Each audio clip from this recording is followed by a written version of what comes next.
As a UK CP psychotherapist and addiction specialist with over 30 years' experience, I've sat with people wrestling every kind of compulsion. Some arrive knowing they're addicts, most don't. What they know is they're exhausted, restless, irritable, or lost. We tend to imagine addiction in stark terms: bottles, needles, slot machines. But the most dangerous addictions are often the quietest: work, scrolling, control, achievement. They're harder to spot, easier to justify, and just as effective at numbing pain. A woman I'll call Julia came to see me a few years ago, mid-40s, founder of a successful creative agency. To the outside world, she had it all sorted. Inside, she was unraveling. Not through drink or drugs, through work. She couldn't stop. She felt anxious when her inbox was empty. She said she hadn't taken a real day off in over a year.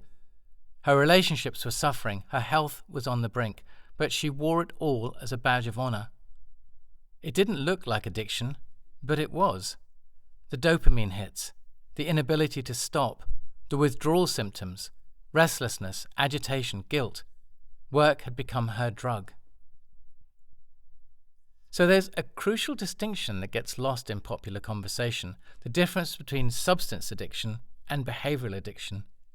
Substance addiction is physical. The body becomes dependent on a chemical: alcohol, heroin, nicotine. It rewires the nervous system. Withdrawal is not just emotional, it's biological. But behavioural addiction doesn't rely on a substance. It thrives on repeated actions that feel good, or at least distracting. Think scrolling, gambling, binge-watching, overworking, checking your phone 150 times a day. The brain doesn't need a drug to get hooked.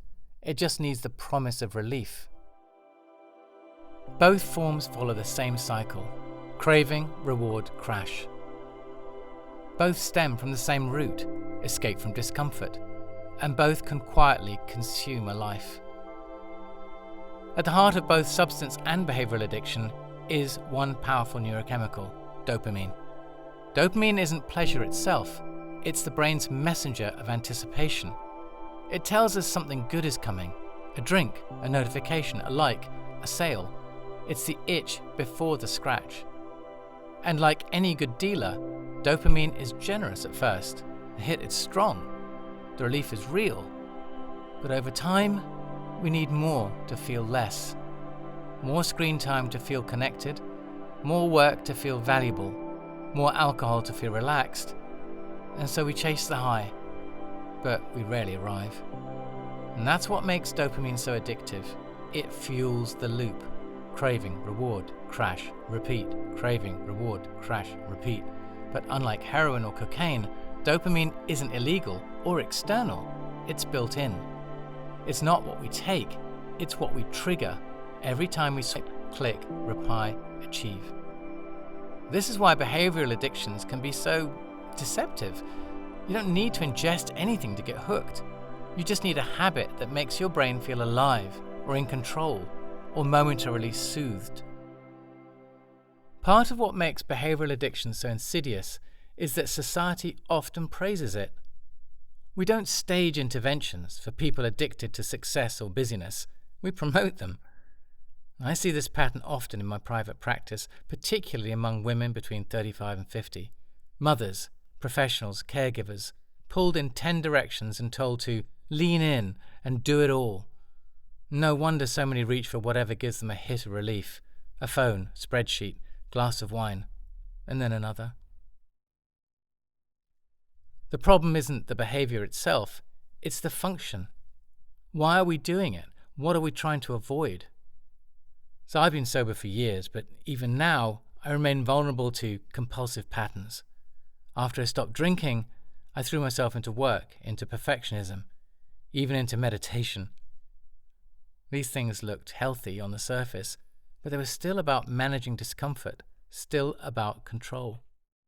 The challenge of recovery isn't just abstaining, it's learning to stay with yourself when there's nothing to reach for, to tolerate the stillness, to listen to what the compulsion was drowning out.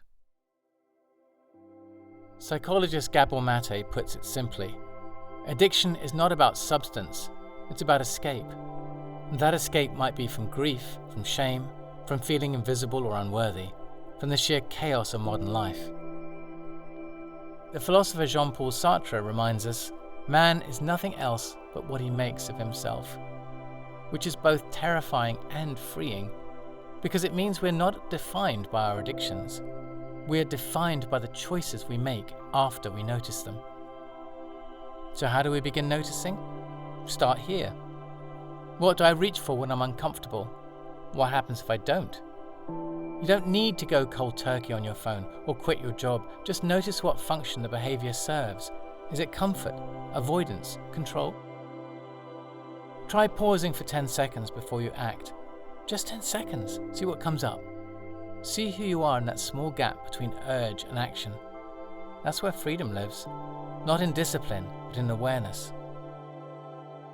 In Alcoholics Anonymous, we talk not just about getting sober, but about becoming emotionally sober.